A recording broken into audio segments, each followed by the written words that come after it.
구약성경 출애굽기 34장 6절 7절 말씀 개역개정과 새번역으로 우리 함께 봉독하도록 하겠습니다.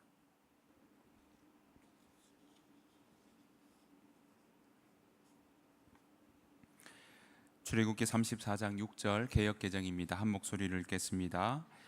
여호와께서 그의 앞으로 지나시며 선포하시되 여호와라 여호와라 자비롭고 은혜롭고 노하기를 더디하고 인자와 진실이 많은 하나님이라. 인자를 천대까지 베풀며 악과 과실과 죄를 용서하리라. 그러나 벌을 면제하지는 아니하고 아버지의 악행을 자손 3, 4대까지 보응하리라. 아멘. 세번역으로 한 번 더 우리가 합독하도록 하겠습니다. 주님께서 모세의 앞으로 지나가시면서 선포하셨다. 주 나 주는 자비롭고 은혜로우며 노하기를 더디하고 한결같은 사랑과 진실이 풍성한 하나님이다. 수천대에 이르기까지 한결같은 사랑을 베풀며 악과 허물과 죄를 용서하는 하나님이다. 그러나 나는 죄를 벌하지 않은 채 그냥 넘기지는 아니한다. 아버지가 죄를 지으면 본인에게 뿐만 아니라 3, 4대 자손에게까지 벌을 내린다. 아멘. 8월의 마지막 주일이자 또 마지막 날입니다. 이제 내일이면 9월인데 더위는 아직 물러갈 태세가 보이지 않는 것처럼 그렇게 보입니다. 예전 같지 않은 날씨에 우리가 쉽게 지칠 수 있고 또 예전 같지 않은 더위에 언제까지 가나 이런 생각들이 들 때가 있는데 이런 날씨 속에 여러분들 건강하시기를 또 지치지 않으시기를 간절히 축복합니다. 더불어 내일부터 시작될 또 9월의 하루하루가 또 여러분 언젠가 불어올 신선한 가을의 바람처럼 여러분들의 삶 가운데도 좋은 소식들이 9월 한 달 또 앞으로 살아갈 일들 가운데 가득하시기를 간절히 축복합니다. 우리 그 마음으로 함께 인사 한번 나누시겠습니다. 건강하십시오. 축복합니다. 비대면으로 함께 하신 여러분도 건강하시고 또 주님의 은혜가 가득하시기를 간절히 축복합니다. 우리는 지금 하나님의 성품에 대해서 우리가 함께 살펴보고 있습니다. 우리가 믿는 하나님이 누구신가? 그것을 아는 것은 참 중요합니다. 왜냐하면 우리의 믿음의 방향이 결정되기 때문에 그렇습니다. 우리가 친구를 알아가는 일도 상대방을 알아간다, 또 상대방과 사귄다 할 때 그것은 상대방이 어떤 사람인지 아는 것과 마찬가지로 우리의 하나님을 안다라는 것은요, 우리의 믿음의 방향과 그리고 우리의 신앙의 기준을 잡아가는 일에 중요한 요소다라고 말씀드릴 수가 있습니다. 여기에 여호와 하나님은 지금 출애굽기 34장에서 하나님의 성품에 대해서 말씀해 주십니다. 직접 어떤 성품을 가지고 계신지 알려주고 있습니다. 그동안 우리는 쭉 지켜보았습니다. 34장 6절 7절 보신 것처럼 자비롭고 은혜로우며 노하기를 더디하고 한결같은 사랑을 가지고 계신다. 여기까지 우리는 살펴보았습니다. 오늘 마지막 보시는 것처럼 이 진실하다, 신실하다 하는 말씀에 대해서 알아보기를 원합니다. 여러분, 하나님은 신실하시다 또는 하나님은 진실하다라고 할 때 이 진실은요, 히브리어로는 에메트라고 하는 단어를 쓰고 있습니다. 이게 굉장히 성경에 다양하게 씁니다. 신실하다라는 표현도 되고요, 진실하다도 되고요, 신뢰도가 있다, 단단하다 이런 말로도 번역될 수 있습니다. 오죽하면 이 에메트라고 하는 단어가 성경에 300번 이상 나오고 있습니다. 그만큼 많이 나온다라고 이야기할 수 있습니다. 우리가 흔히 사용하는 아멘이라고 하는 단어도요, 이 에메트라고 하는 단어에서 연결되는 단어입니다. 그러니까 아멘, 이 말은 그 말은 진실입니다, 그런 말로도 해석될 수 있다는 거죠. 그러니까 아멘에는 그것도 진실입니다 라는 뜻이 들어있다라는 것이죠. 여러분, 진실, 에메트라는 말은요, 보시는 것처럼 이렇게 다양하게 신실하다, 진리다, 진실이다, 또 신뢰도가 있다, 타당하다, 단단하다, 이런 의미가 여기에도 있고요. 하나님의 성품이 그래서 에메트가 가득하다라는 말은 어떤 말일까요? 하나님께서 진실하시다, 진실 그 자체다, 그리고 그래서 신뢰할 수 있다, 그 말이 여기에 있고요. 왜 신뢰할 수 있느냐? 변치 않으신다, 단단하다, 그 말씀을 우리는 볼 수 있습니다. 우리는 사람들은 워낙 바뀌니까 언제 변할지 몰라, 그런 마음 때문에 우리 말은 자꾸 바뀌니까 그래서 기록하고 남기고 그러지 않습니까? 그런데 하나님은 변하지 않으신다, 신실하시다, 진실하시다 라는 말씀이 여기에 담겨 있는 거죠. 그런데 에메트라고 하는 말은요, 하나님의 성품에만 쓰이는 단어가 아닙니다. 사람의 태도에도 쓰이고요, 사물에도 쓰입니다. 사물에 쓰일 때는 에메트라고 하는 게 단단하다라는 의미가 여기에 담겨 있고요, 견고하다 의미가 담겨 있고, 말에 에메트한 말이다라고 한다면 그 말은 참된 말이다, 그런 의미로도 쓰이고 있습니다. 사람의 태도에 설명할 때는 이게 하나님을 신뢰하는 태도가 여기에 있을 때 에메트라고 하는 단어를 씁니다. 게다가 서로에게 성실하다라고 할 때 에메트라는 단어를 쓰고 있습니다. 그러니까 서로의 관계가 아주 신실하고 진실하고, 어떻게 보면 베프다, 이 친구하고는 정말 진실한 친구야, 내 모든 걸 다 줘도 아깝지 않아 라는 사이라면 그 사이에, 그 태도에 어떤 단어를 붙이느냐? 바로 에메트라고 하는 단어를 붙일 수 있다라는 것이죠. 그만큼 신뢰할 수 있고 안정적인 성품을 가졌다라고 이야기할 수 있는 것입니다. 그래서 성경에서도요, 하나님의 성품에 대해서 에메트라는 단어도 많이 쓰지만 성경에서는 사람의 태도에 대해서도 곳곳에서 이 에메트, 바로 진실하다라는 단어를 곳곳에서 쓰고 있습니다. 그 중에 모세와 히스기야의 태도에 대해서 설명하는 대목을 한번 보겠습니다. 민수기 12장 7절 8절 말씀인데요, 제가 한번 읽어볼게요. 내 종 모세와는 그렇지 아니하니 그는 내 온 집에 뭐함이라? 충성함이라. 자, 여기서는 개역개정에는 뭘로 쓰여 있습니까? 에메트가 충성함이라로 쓰여져 있습니다. 그와는 내가 대면하여 명백히 알고 은밀한 말로 하지 아니하며 그는 또 여호와의 형상을 보고는 너희가 어찌하여 내 종 모세 비방하기를 두려워하지 아니하느냐. 자, 이 대목이 언제 나오는 거냐면요, 아론과 미리암이 모세를 비방하면서 여호와께서 모세와만 말씀하셨느냐, 우리와도 말씀하시지 아니하셨느냐라고 비방하며 투덜거릴 때 하나님이 모세에 대해서 이렇게 이야기하고 있는 거죠. 그는 내 온 집에 에메트하다, 충성하다, 신실하다, 이렇게 하나님이 인정하시는 모습 봅니다. 그러니까 모세는 하나님께 대한 태도가 어떻다고요? 신실하다는 거예요. 변함이 없다는 겁니다. 자, 그 다음에 열왕기하 20장에 보면요, 20장 3절 말씀에 보면 히스기야가 나오는데요. 자, 히스기야가 하나님 앞에 기도하는 내용입니다. 같이 한번 읽어보실까요? 시작. 여호와여 구하오니 내가 진실과 전심으로 주 앞에 행하며 주께서 보시기에 선하게 행한 것을 기억하옵소서 하고 히스기야가 심히 통곡하더라, 이렇게 이야기하고 있습니다. 자, 이때는요, 히스기야가 병들어 죽을 때를 말합니다. 그때 히스기야가 바로 그의 얼굴을 벽 쪽으로 돌려가지고 하나님께 기도하는 내용이 바로 이 기도의 내용입니다. 그러니까 하나님, 나는 하나님 앞에 진실과 전심으로 대했습니다. 자, 이때 자기 자신을 표현하면서 그 마음이 어땠다고요? 바로 에메트, 진실했습니다.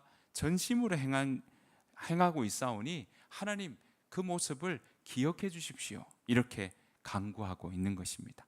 이때 진실, 에메트를 사용하고 있는 것이죠.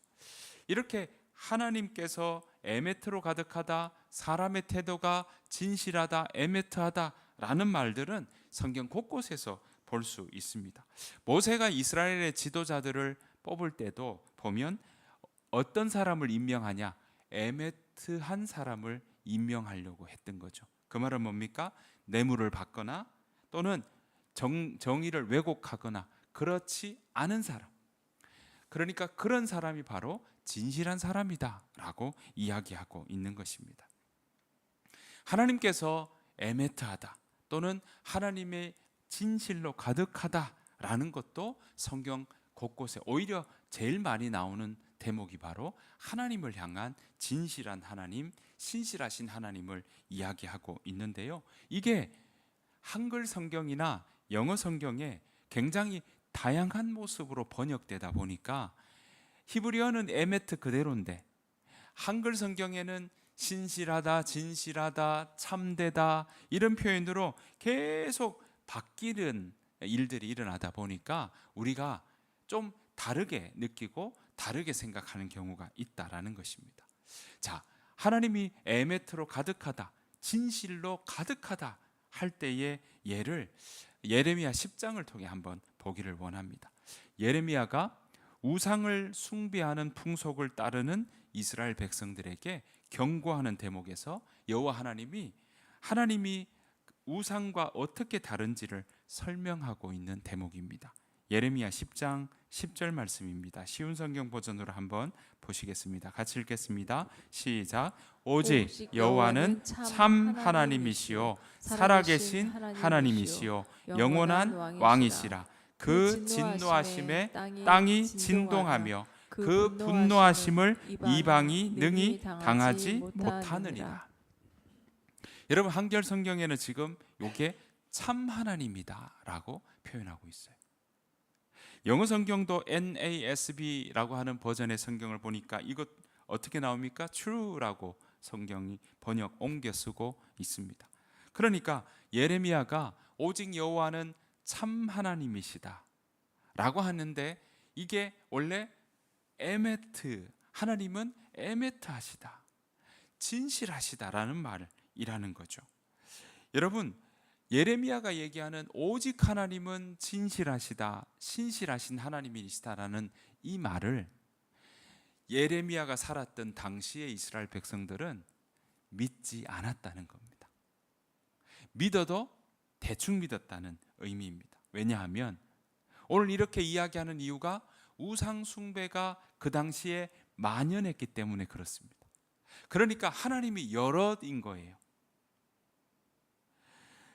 우상 숭배를 하는 일들이 너무나 흔해서 그게 대세여서 예레미야가 얘기하는 말이 안 들리는 거예요. 그래서 오늘 예레미야가 우상을 숭배하는 일, 그거 우상은 나무 조각에 불과하고, 그리고 그 우상은 이 잘하는 조각공이, 기술공이, 조각가가 연장으로 다듬어서 만든 공예품에 불과합니다 라고 하는 말들이 바로 이 예레미야 10장 10절 이후에 계속 나오는 구절이거든요. 그런데 이런 예레미야에 나오는 구절을 단 한마디도 그 당시의 사람들은 받아들이지 않았다라는 것입니다.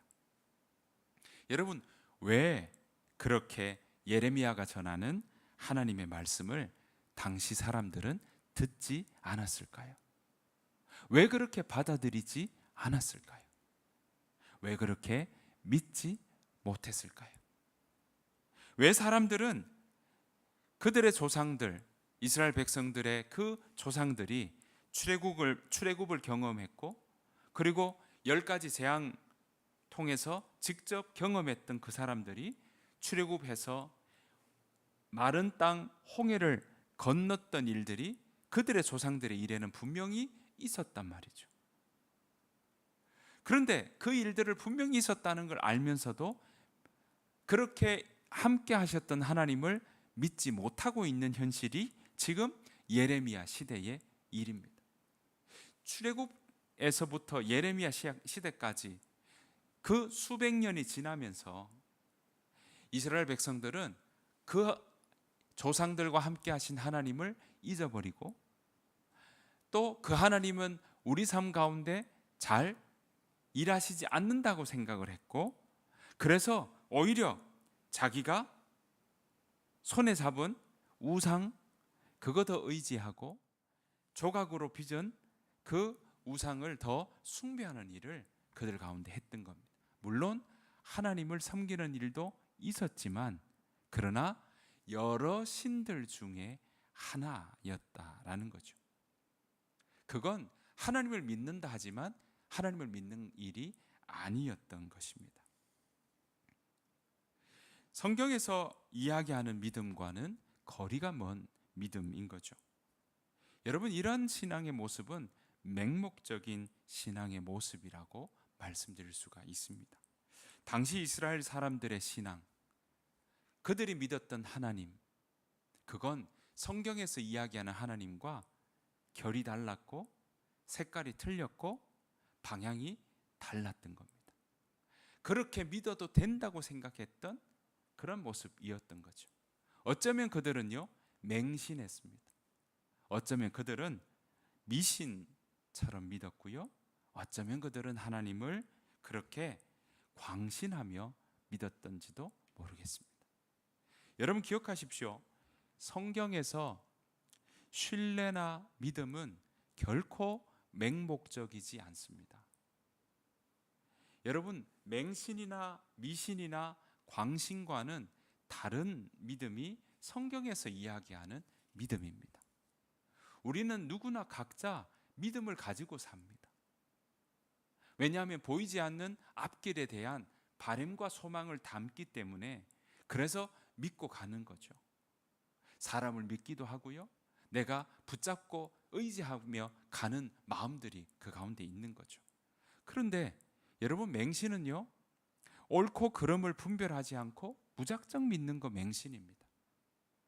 하나님을 무작정 믿는다면, 덮어놓고 믿는다면, 질문하지 않고 믿는다면, 묻지도 따지지 않고 믿는다면 그 하나님을 맹신할 수 있다라는 것입니다. 성경은 끝없이 알아가는 그 작업, 하나님 누구시냐고 물으며 그리고 그 하나님이 어떤 분이시냐고 알아가는 그 믿음을 오늘 우리에게 말씀하십니다. 그러한 믿음이 우리에게 필요하다라는 것이죠. 그래서 하나님은 철저히 그 믿음의 근거를 이야기하고 무엇을 믿어야 되는지, 하나님의 약속이 무엇인지를 우리에게 늘 설명을 하시고 기록하고 있다는 사실입니다. 그래서 오늘 하나님의 성품도 내가 누구인지, 하나님이 어떤 분이신지를 직접 설명하시고 있다라고 말씀드릴 수가 있는 거죠. 게다가 어떤 분들은요, 하나님을 믿는다고 하면서 없는 걸 믿어요. 미신입니다. 그건 성경이 이야기하는 믿음이 아닙니다.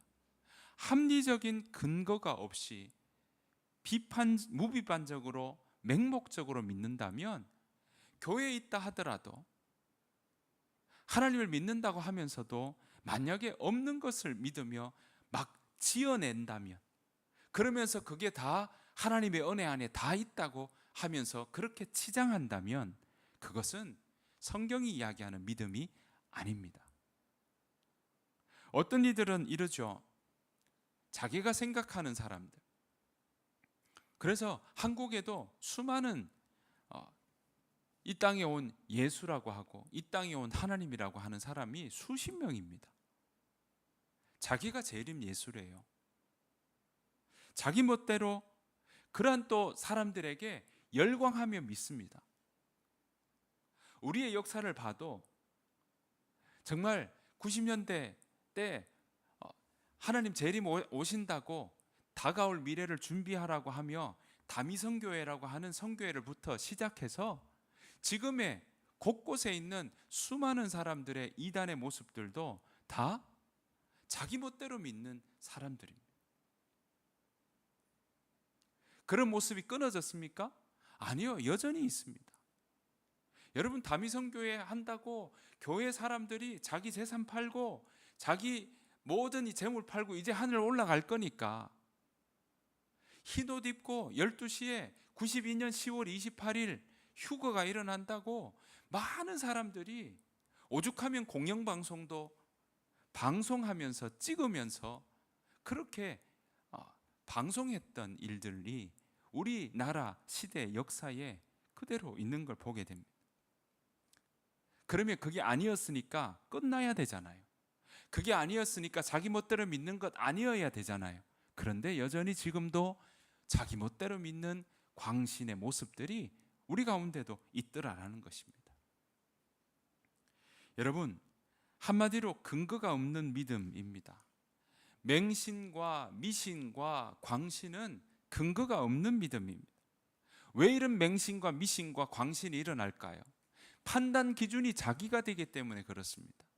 하나님이 아니라 자기 생각과 자기 기준이 판단이 되기 때문에 그렇습니다. 그러니까 하나님을 믿는 모습이 제대로 세워지지 않는 겁니다. 믿음은 있다 하나 그 믿음의 모습이 하나님이 약속하시는 그 말씀하시는 믿음과는 연결되지 않는다라는 것입니다. 사랑하는 성도 여러분, 믿음은 관계에서 일어납니다. 믿음이 있다는 건요, 관계를 세워나간다는 말로도 해석할 수 있습니다. 여러분, 다른 사람과 사귀면서 나 저 사람 믿어. 저 사람 나 오랫동안 지내면서 초등학교 때부터 봤는데 나랑 찐친이야. 절친이야. 그럴 때 친구가 되는 이유가 뭡니까? 신뢰하니까요. 그 관계가 오랜 시간을 통해 세워지니까 친구가 되는 거잖아요. 만약에 여러분들이 세월이 오래된다고 해서 모든 사람이 다 친구입니까? 아니죠.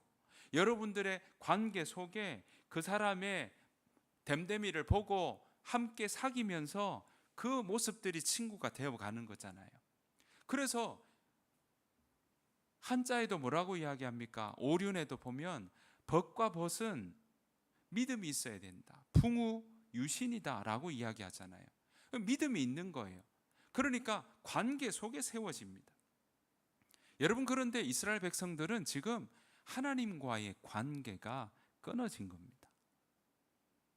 관계를 세워나가는 일에는요, 여러분, 그 관계를 세워나가는 일에는 서로 알아가는 시간이 필요하죠. 그리고 서로 배우는 과정도 필요합니다. 내가 이렇게 하면 이 친구가 싫구나.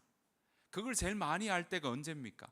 오랫동안 함께 있을 때, 여행 갔을 때, 하루 종일 같이 있어 보니까 그때 친구들의 모습과 이 친구는 이거 싫어하는구나. 이 친구는 이 음식 싫어하는구나. 그렇게 맞추어 알아가는 과정들이 있는 거죠. 하나님도 우리가 하나님을 알아간다, 하나님께 믿음이 있다 할 때 하나님을 알아가는 일들이 필요한 거죠. 그 하나님을 배우는 일들이 필요한 겁니다. 내가 예수님을 믿는다는 것, 내가 하나님을 믿는다는 건요, 내가 예수님과 관계를 맺는다라는 뜻으로도 해석할 수 있습니다. 그래서 믿음이 있다는 건요, 관계를 세워나간다라는 말로도 연결할 수 있는 거죠. 그 관계를 지속하는 근거가 성경에는 우리에게 분명히 알려줍니다. 그리고 하나님이 어떤 분이라는 걸 성경이 우리에게 가르쳐 주기에 우리가 하나님을 믿는다라고 할 때는 성경을 통해서 하나님이 우리에게 가르쳐 주시는 하나님의 모습과 하나님의 약속과 하나님께서 어떻게 일하시는지를 우리가 배워가고 알아갈 때 우리는 하나님에 대해서 제대로 알게 되고 하나님과의 관계가 깊이 더 세워지게 되고 그 하나님을 믿는 그 믿음들이 더 단단해지기 시작하는 것입니다.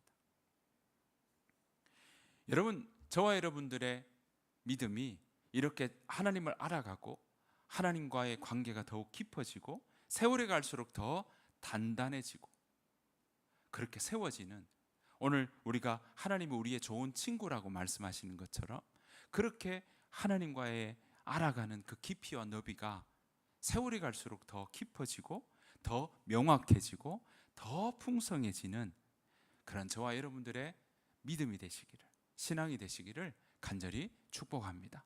그 믿음은요, 그 하나님을 알아갈 때 하나님은 그 약속에 봤더니 우리를 어떻게 한다고요? 우리를 자유케 해준대요. 내가 온 것은 양으로 생명을 얻게 하고 더 풍성히 얻게 하려 함이라. 우리로 하여금 생명 있게 만들어 주신대요. 살아있으나 산 것 같지 않은 삶을 살아가는 모습이 아니라, 살아있지만 고난 중에 있다 하더라도 생명력이 있어서, 정말 바위 같은 그 단단한 데 있어도 생명력이 있는 나무가 막 그 자리에서 뿌리를 붓고 자라서 흔들리지 않는 나무처럼 살아가는 것처럼, 하나님은 오늘 하나님과 우리가 관계가 세워지면 우리의 모습이 어떤 사람이 바람이 불어온다 할지라도 단단하게 서갈 수 있는 것입니다.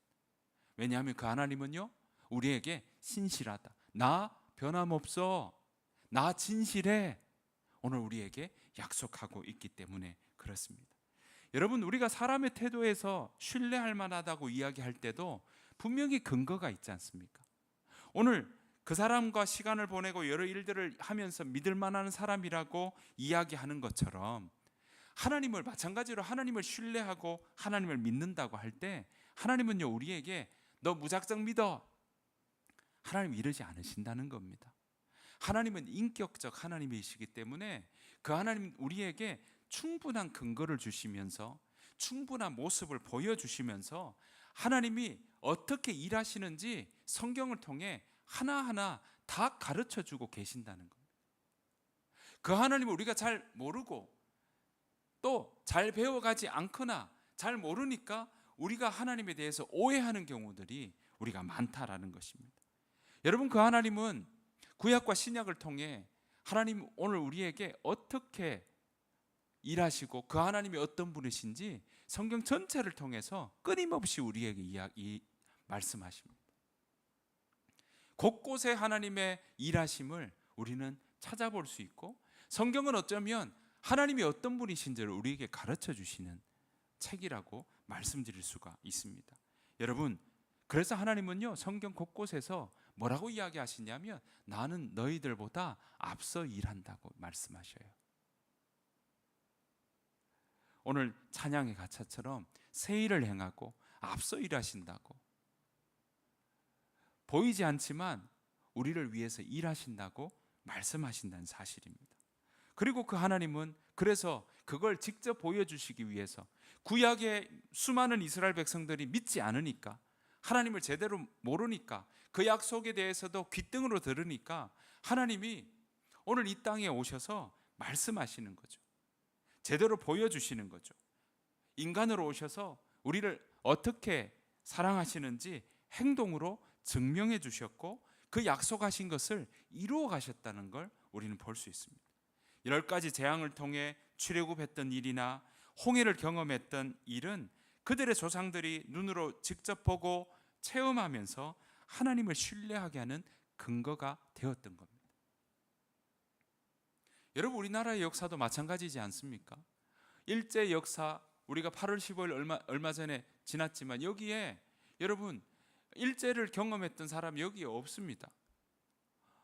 물론 우리 비대면으로 함께 하시는 분들 중에는 일제를 경험했던 분들 분명히 있으실 겁니다. 하지만 경험하지 않고 6.25를 경험하지 않은 세대는 그게 보이지 않죠. 하지만 그것이 보이지 않는다고, 내가 경험하지 않았다고 해서 그 일이 역사가 아닌 겁니까? 아닌 거죠.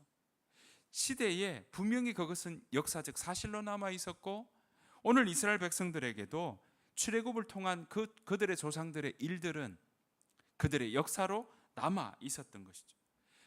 출애굽 때 함께 하신 하나님은 출애굽 때만 일하시는 하나님이 아니었습니다. 시대를 넘어서 하나님의 약속을 듣고 하나님의 뜻을 신뢰하는 누구에게나 하나님은 함께 하셨고 하나님의 일하심을 보여주셨고 그 하나님의 일하심을 경험하도록 만들어 주셨던 겁니다. 그래서 출애굽 이후에 수백 년이 지난 그 시대마다 시편의 많은 사람들은 하나님의 일하심을, 하나님의 신실하심을 경험했고 그것을 노래하고 있습니다. 시편 100편 보시면 이렇게 노래하고 있어요. 제가 한번 읽어보겠습니다. 여호와는 선하시니 그의 인자하심이 영원하고 그의 성실하심이 대대에 이르리로다. 저와 여러분들의 고백이, 이 고백이 우리의 노래가 되기를 원합니다. 그 마음으로 함께 이 구절 한 번 더 읽어보실까요? 같이 한번 읽어보도록 하겠습니다. 시작. 여호와는 선하시니 그 인자하심이 영원하고 그의 성실하심이 대대에 이르리로다. 여러분, 여기에서 성실하심이 에메트라고 나오거든요. 그런데 여기에서 영어 성경을 보면 여기서는 faithfulness로 나와요.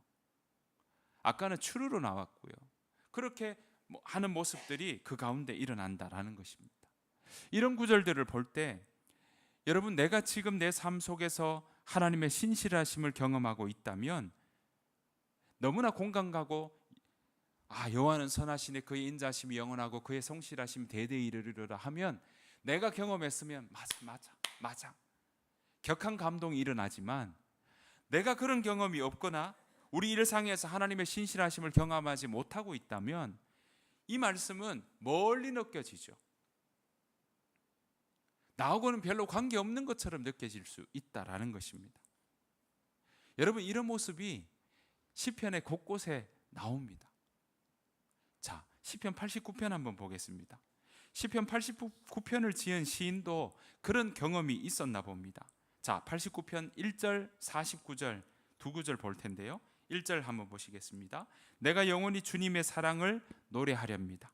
대대로 이어가면서 내 입으로 주님의 신실하심을 전하렵니다. 자, 여기에서 주님의 신실하심 할 때 이게 에메트입니다. 자, 그런데 49절 보십시오. 이게 50절 넘어까지 긴 시거든요. 자, 49절에 보십시오. 주님의 신실하심을 두고 다윗과 더불어 맹세하신 그 첫사랑은 지금 어디에 있습니까? 그 말은 뭡니까? 내가 지금 경험하지 못한다라는 겁니다. 하나님, 내가 주님의 신실함을 전하렵니다 라고 했는데 49절에서는 신실하심을 삶에서 느끼지 못하고 있다라는 겁니다. 하나님, 내가 하나님의 그 신실하심을 내가 내 삶 속에 경험하지 못하고 있다는 겁니다. 하나님을 신뢰하면서도 하나님의 신실하심이 어디에 있느냐고 반문하고 있는 모습이 바로 오늘 시편 89편의 49절의 이야기입니다. 여러분, 사실 우리도 살아가다 보면 하나님의 성품이 어떤 분이신지도 알겠고, 자비롭고 은혜롭고 노하기를 더디하며 인자와 그 신실하심이 많은 분이라는 것을 알겠는데, 우리의 삶 속에서도 우리가 살아가다 보면 그 하나님의 일하심이, 그 하나님의 약속이 눈에 잘 보이지 않고, 또 내가 잘 경험하지 못해서 자꾸 물음들이 생겨날 때가 있다라는 거죠.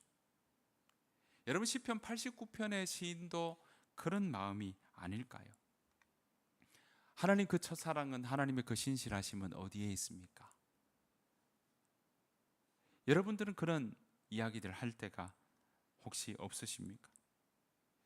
여러분, 하나님의 성품이 변하셔서 지금 시편 89편의 시인은 이렇게 노래할까요? 하나님께서 사람들마다, 민족들마다 대하시는 기준이 달라서 이런 모습을 이야기할까요? 아닙니다. 이때만 일하시고 지금 2025년에는 일하시지 않는 하나님이시기 때문에 그럴까요? 그것도 더욱 아닙니다.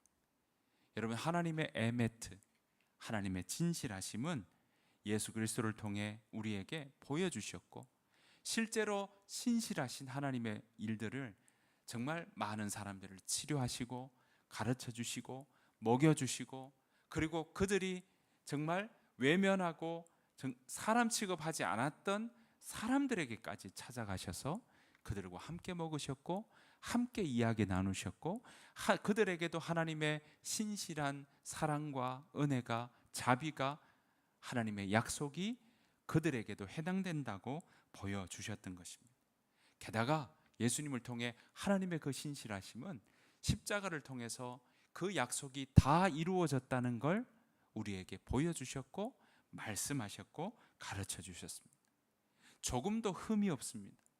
우리의 인간적인 약속은 흠이 있고 깨어지고 때로는 말로 약속했지만 우리가 뒤집을 때가 있고 못 지킬 때가 있지만, 하나님은 오늘 성경을 통해 우리에게 약속하시는 그 약속은 1.1획도 변함없이 그 약속은 온전히 이루어 가실 것이고 지금도 이루고 계신다는 사실입니다.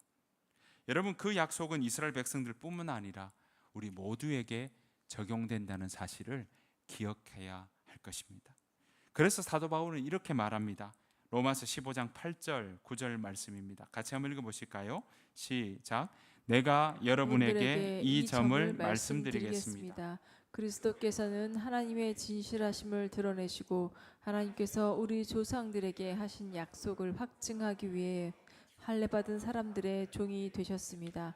그래서 이방인들이 하나님께서 베푸신 자비에 대해서 하나님께 영광을 돌리게 된 것입니다. 성경에 이렇게 기록되어 있습니다. 그러므로 내가 이방인 중에서 주님을 찬양하고 주님의 이름을 찬송하겠습니다. 그렇습니다. 이스라엘 사람들이 보기에는 우리는 이방인입니다. 하지만 이방인 모든 민족들과 사람들에게도 하나님의 에메트, 하나님의 진실하심은 그대로 적용됩니다. 차별이 없습니다. 그 하나님의 진실하심으로 인해 우리는 하나님의 자녀가 되는 권세를 누렸고 또 누리게 되었고 영생을 누리는 복을 받게 되었던 것입니다. 그런데 우리는 왜 잘 믿지 못할까요? 왜 우리는 하나님의 신실하심을 잘 받아들이지 못할까요?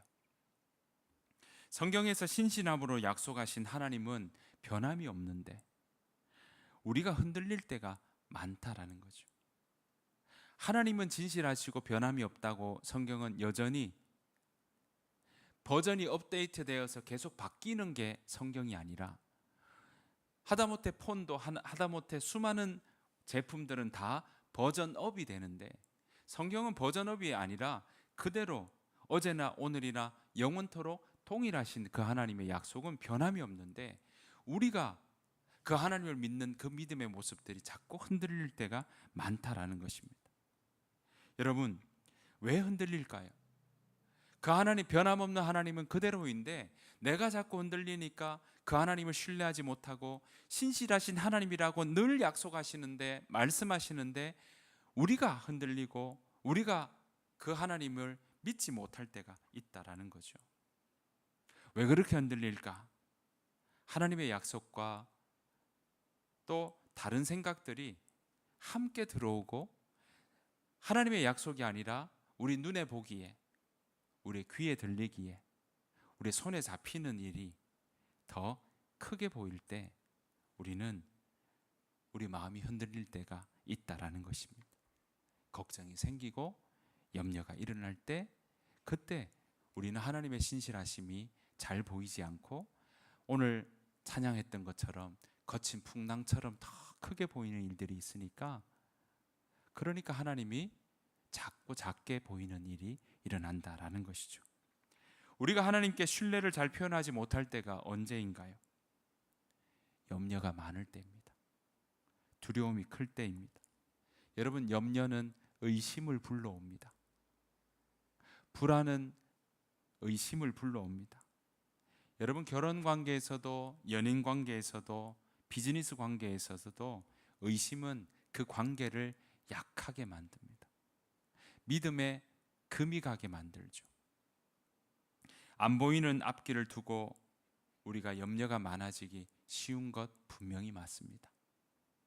계획대로 잘 될까? 행복하게 살아갈 수 있을까? 고민될 때 하나님께 믿음을 담은 사랑을 잘 표현하지 못합니다.